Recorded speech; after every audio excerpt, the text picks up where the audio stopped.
Assalamualaikum. Thank you, Bilal Saab, General Saab, Ambassador Saab, General Saleh, Dean Saab, Gilani Saab, and ladies and gentlemen. It's a wonderful opportunity that, as has been mentioned, the topic is about internal security. And I think you must have read a very famous statement by Henry Kissinger that foreign policy begins where the domestic policy ends.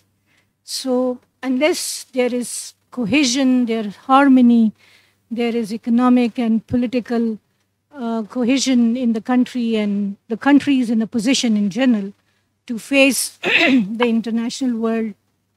So, this is similar for Pakistan as well. In Pakistan, for Pakistan, the internal policy or internal security is extremely essential. And as we heard various speakers that they shed light on various aspects of foreign policy and internal situation in the country over the decades. So, how I would go about my presentation, I think that starts with the definition. But as you know, that national internal security is broadly, it deals with all kinds of security. That is your physical security, that is political security, that is economic security, and even cultural security as well. And there are a number of definitions, but for the readers, I put some of them so that that could put the record straight. I would go a bit of fast because much has been said already, discussed already by the very learned speakers. So I would go towards even the major sources of internal instability that has also been discussed in a different way, because we have two kinds of challenges or the factors or sources of instability.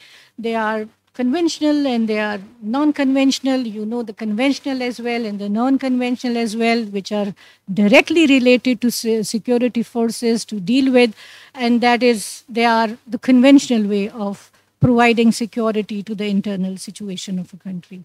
And in that our military forces, they are very well equipped and trained and in a position, and they have proved it that they have done that against the external forces to secure Pakistan on the borders, on the frontiers. But the non-traditional or the non-conventional forces, this makes the different ball game, and that includes, you know, that political polarization and economic crisis and socio-cultural and religious disharmony or discord that exist in the country. And this hasn't happened all of a sudden. All of us know that this happens at least over 50 to 40 years. And that is 4 or 5 decades that such kind of developments, they have been happening in Pakistan. The external threats, the Ambassador Saab is very well described. They are the Indian threat. You know why the Indian threat, the Afghan conflict and the war on terror's adverse impact. And the General Saab also spoke about it, that how these conflict and Pakistan's involvement into it had adverse repercussions for Pakistan's political landscape, Pakistan's culture, Pakistan's society, even for the security of Pakistan as well. And then the Soviet-Afghan war, which we would say that for the last 40 years we are bearing with the consequences of the Soviet-Afghan war, the Taliban and these Mujahideen government, and then the war on terror. Yeah. So these all are having a very that adverse impact on Pakistan, because we have been sharing the border with Afghanistan, as you rightly talked about, the longest border we share on the northwest with Afghanistan. And so this war on terror and this Soviet-Afghan war, that was fought on the borders of Afghanistan. And Pakistani territory that somehow been molested in that sense as well. And the refugees issue, which is these days very much talked about, and it is very much in, and that is also the consequence of the same conflict that happened 40 years ago. So we are bearing, Pakistan is bearing with the brunt of these international conflict which have been fought long, long years ago. Uh, since we are very much focused on the policies, I was going through the policy that what kind of internal policy Pakistan has been devising, because we had a very well equipped and very well trained, uh, strategically, appropriate our military forces to fight these border wars with India or on the border with Afghanistan even, and with Iran, as you talked about that. Lately with Iran also, we have not been that friendly as we used to be, and there was this clash of crossing the swords between the two countries, because Iran, they fired the missiles into Pakistani territory, and returned Pakistan also retaliated on the same coin. So you see, these are the policies which I gone through, and I found out that these 2013 we had the national internal security policy, and then we had NAP 2014, and the national internal security policy, the second in national internal security policy that was devised in 2022. And then finally, the vision of the government of Pakistan in 2025, right? So, I gone through it, and they are very well written and very well researched documents. One is of 48, comprised of 48 pages, the other is 49 pages, the other is of 20 points. NAP is comprised of 20 pages. And they covered everything, which include, as I talked about, the physical security, the cultural security, the political security, economic security of the country, and even about the refugees. You talked about the refugees as well. It has it's such a composite document. What is the problem? Why things are not happening? If we had done 10 to 15 years ago, we have devised such policies at least. Why there is this worse internal condition, security condition within the country? Why is this instability, this perennial instability, and become adverse at this point of time in the country? Reason being that these policies, they are very well designed, but there is problem with the implementation. They have not been properly implemented, and so is the reason that the thing is worse as from before. 2 points that I just, for example, would mention in this regard, and that is that, there were, when the policy is designed, then there are certain amount of finances or resources which have been allocated for it.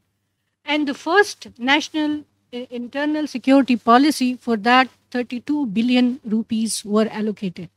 And out of 32 billion rupees, I think 12 billion rupees over the years they have been, allocated or spent on different heads that have been part of the security policy, internal security policy.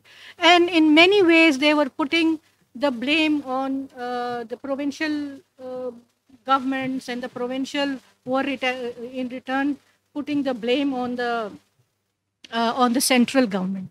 And they said, as you know, after the 18th Amendment, they said that managing internal security by the provinces, that is a provincial responsibility, not the central government's responsibility. So, in that, what had happened, that this good policy was not implemented in letter and spirit. And what it happens as a result, when the policy is not fully implemented in letter and spirit, what it happens that it cannot be measurable, and measurable against the goals which have been designed in order to achieve. So that was the biggest reason that I found out in all these policies, whether it's NAP, whether it's NISP 2013, or the second one that is from 2022 and onward. You are witness to it, because our senior people sitting over here in different capacities, in different spheres, you have been serving, and you know that what is the situation and where is that document. It is in the Google, and probably in some shelf in some ministry lying over there. And what to talk about the Vision 2025, that is also a new development. This happened right in this year, in 2025, and in a very bombastic way. I'm very happy that very flowery and very nice way these high goals for 2047 they have been set. But how to go about it? What is the time frame? What is the plan of action? How much resources would be allocated for it?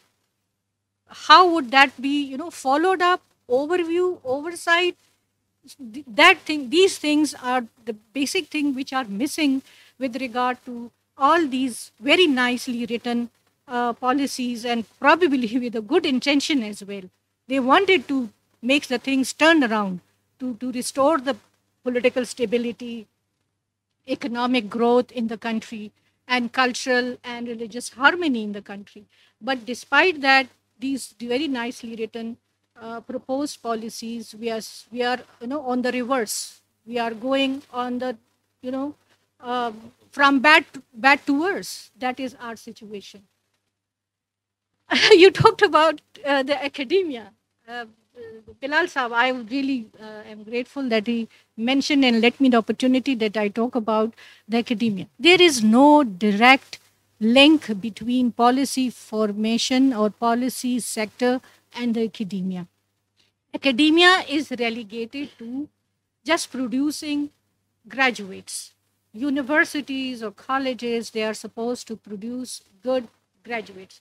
And good graduates, I am a teacher, he's a researcher, sir is a journal, you are a journal, somebody else is a something else. Uh, so we are doctors, we are everything. But the policy sector does not consider, the bureaucracy does not consider the professor capable enough to be able to be taken on board, to be their expertise to be acquired in order to help them out and give them suggestions. The second thing what the academia does, it does research. Let me tell you, the best of the research, all the universities they've been producing. What to talk about the professors or lecturers, and not to talk about the students. Let me tell you that I was reading for this seminar. I was reading and I read a paper, an article which was written by lecturer and assistant professor of University of Bonaire.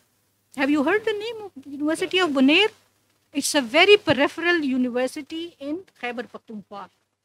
I just went to the Google and I wanted to read the data so that I could make my point, with evidence. So I found out that a very, articulate and very well evidenced and very well argued article that was written by lecturer and assistant professor of University of Bonaire. Probably you even don't know the name. And the total age of that university is probably, let's say, 5 to 6 years, right? And then I read a couple of more articles, and they were written by the youngest of the faculty members and research students, and from some peripheral university in Punjab, or let's say in Azad Kashmir, or like these kinds of people. So they produce the best of. I remain a vice chancellor of a women university in Khyber Pakhtunkhwa, and I must tell you that our young girls, they were so talented, and they would produce such a well thought out research that sometimes when I had to had time and I used to sit in their vivas. And I'm going to mention the last point about it related to the same. Uh, and then the third point, that we are sitting over here in the round table, and you see I am a professor. Rashid Saab is a professor, and probably and Gilani Saab is a professor. Bilal Saab is a professor. So we professor and maybe more. We sit, if Bilal Saab provide us opportunity to talk about a policy, and we can give the feedback. And the other opportunity that we have, that is conferences and seminars in the university. But we had hardly been invited by any policy sector, right? We are not, asking to be invited. That is not the case. But I think that would have made the policy more implementable. one thing more I had to tell you about the academia role, and that is that I have heard, I come to know over and over again about the role of academia into the policy sector by the people who are into the policy sector. They said the research that is produced by the universities is academic, theoretical. It has nothing to do with the practical world. So I said, how can you say that? Gilani Sahab can bear me out that a research which is not based on theory, how could it be implemented? That is the reason the best of the policy is not being implemented. Because it does not have that logic, philosophy, it does not have that substance to convince the people who are on the receiving end or who are the partners to implement in the implementing process to implement that policy. That is the reason you are not taking the academia onto account. So there could be many examples, but let me move forward and I talk about the recommendations. That's the best of the part of it, because the rest, you know more what I foresee for internal security, what we had to do. And so we'd be better off and we could defend the borders better than before. And we could tackle Trump better than before. I think the best of the thing we can do with this country is to strengthen our democratic processes and institutions, and for delivering service to the people who feel deprived of even basic necessities of life. You know, there is a trust deficit between the government. They must be doing the best in their own right. I don't contest it at all. But, you know, there is, if you talk to the people and they say, we don't trust them.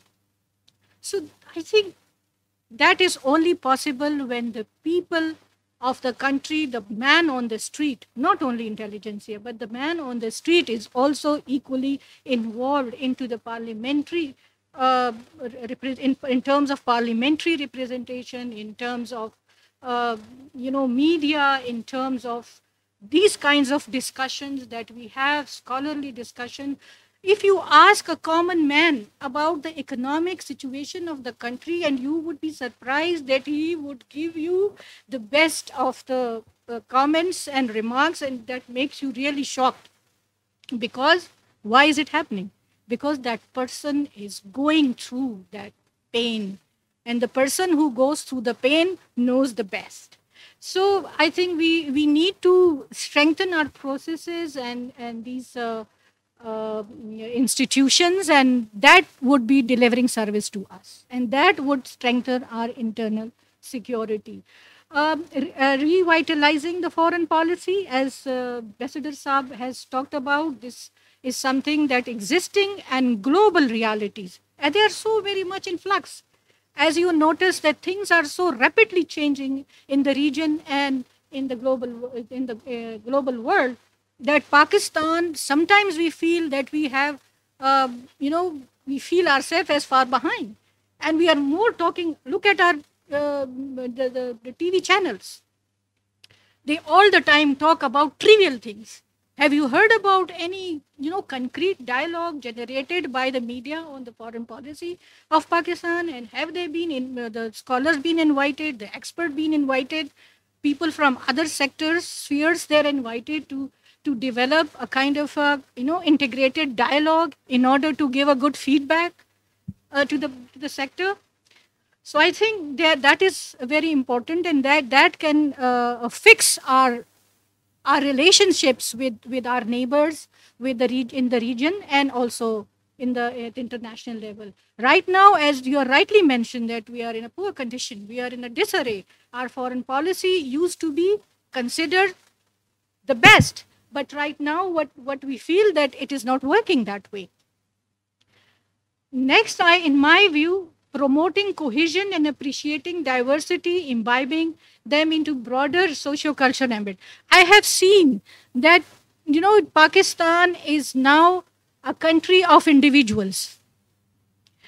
There are Pakhtuns, there are Punjabis, there are Kashmiris, there are Baltistanis, there are, people of various ethnicities, but one thing is missing, and that is to be a citizen of Pakistan. So there is a lot needed, and so is the reason that everybody is grinding his or her own axe. They are not working for the country. They're working for their own personal petty interests. So there is a lot of need that people like you, as you talked about the Council of Elders, I think even if such kind of platforms provide us a place where, monthly or fortnightly you come and have a cup of tea and talk about things and share it in writing through newspaper or through a journal, I think that is also a good beginning. Because what you talk about to General Bajwa, probably that gone on a deaf ear. He would think that he needs some more resources to be allocated in order to provide the infrastructure and the offices and the bearers and so much and so forth and the PNs. But I think such kind of a place as these generous people like Rashid Sir, the dean, they provided this space and they can allocate a room or something, and their people, IPS can do that. Yeah, they are generous. Khalid Rahman is very generous, so they can do that. So we need to do a lot for cohesion. We cannot take this point, this factor, as you talked about, that over the year this questionable national character that we are coming across at the moment. For that we need, because these are our future. The people sitting over here around the table, they are our future, and we have to transfer those values and things into to them.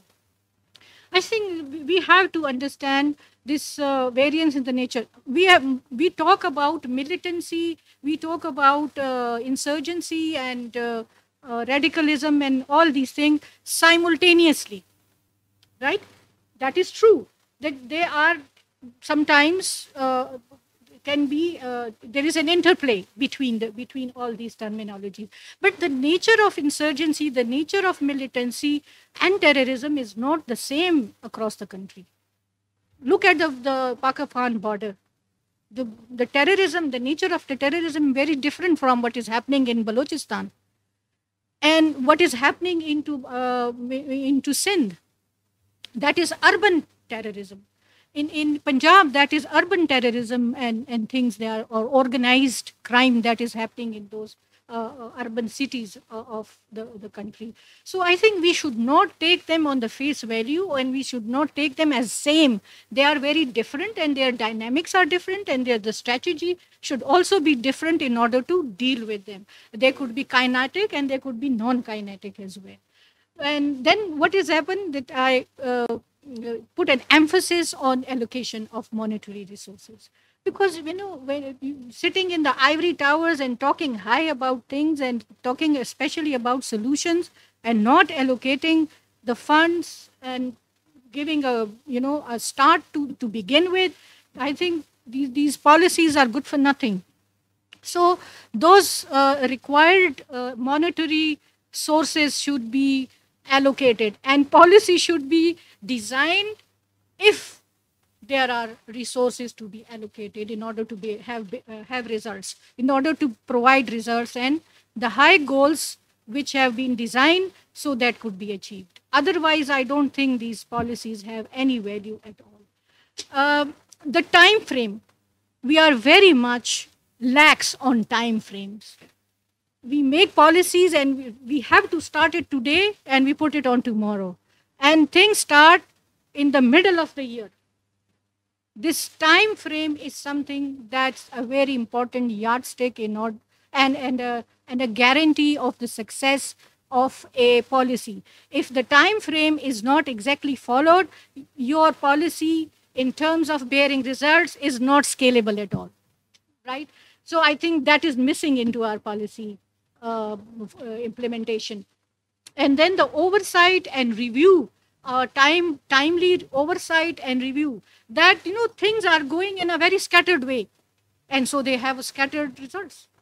They don't have that consolidated substantial results because they are not moving the right way. They're moving the scattered way, and there is no proper oversight. There is no proper review, 6 monthly, 1 yearly. What is happening? Which way the policy is moving, the implementation process especially. So I think that is very important that we have to go about it. And then, थोड़ा सा पीछे जाए. हाँ, ठीक, आगे. This, I think inclusion of women or participation of women into policy sector, especially in terms of the formulation of the policy, implementation of the policy, and leadership role. This is something that not to that is not up to the mark in Pakistan. Just you cannot mention the example of Maryam Nawaz, who has become the first chief minister of Punjab. That is not enough, and just two more senior ministers and the spokesperson. I think other provinces in Khyber Pakhtunkhwa, in Sindh and Balochistan. Sindh is rather better because I've noticed that in Sindh, in general universities even, there are women vice chancellors. But in none of Pakistan's other universities, women are appointed in general universities. Only in the women universities they are appointed. Although we studied into the general universities, we taught in the we know more general university as compared to women universities, but this leadership role is very much confined to women, women comprised institutions. So I think there is time that we have to be more flexible towards that, and we maximize the women education opportunities and employment opportunities and leadership role as well. Education policy is extremely is essential for cohesion, inclusion, and harmony within the country, because the people who are sitting over here, they tomorrow will go into different spheres and serve the departments of government.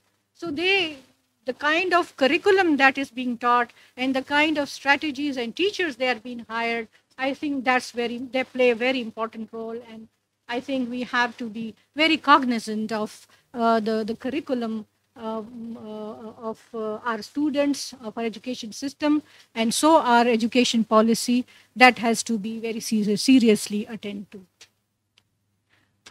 Two more things before I close, and that is that narrative. We have to have a narrative against militancy, terrorism. I think this is missing.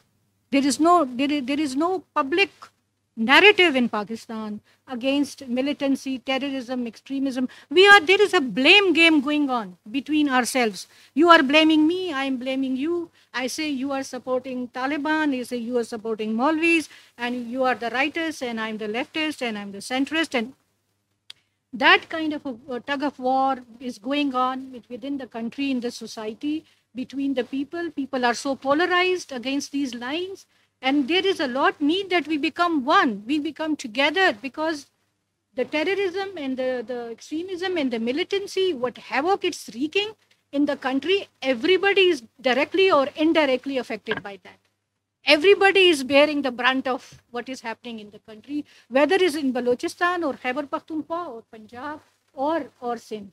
So I think there is high time, there is need for building a narrative, a cohesive consensus narrative against militancy, terrorism, and extremism, public narrative, and that should be propagated through the media. The last one, that's, sorry, Bilal sir.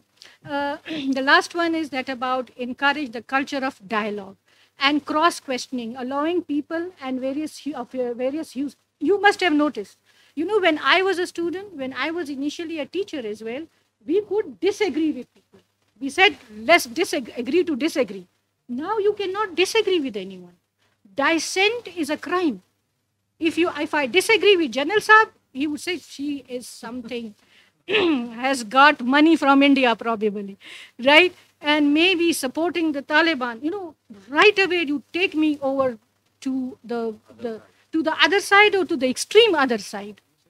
So I must tell you that I think that the key to progress, the key to growth and development is to question.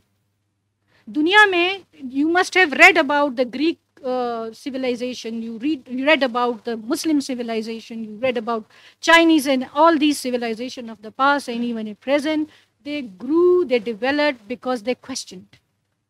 If you don't question, there is no room for growth and development as a nation, as a person. So we have to promote in the classroom, and classroom is a place where nations are built or destroyed. This is a saying that we used to say. So I think there is a lot need that we have to promote this, and our national internal security can be guaranteed. Thank you.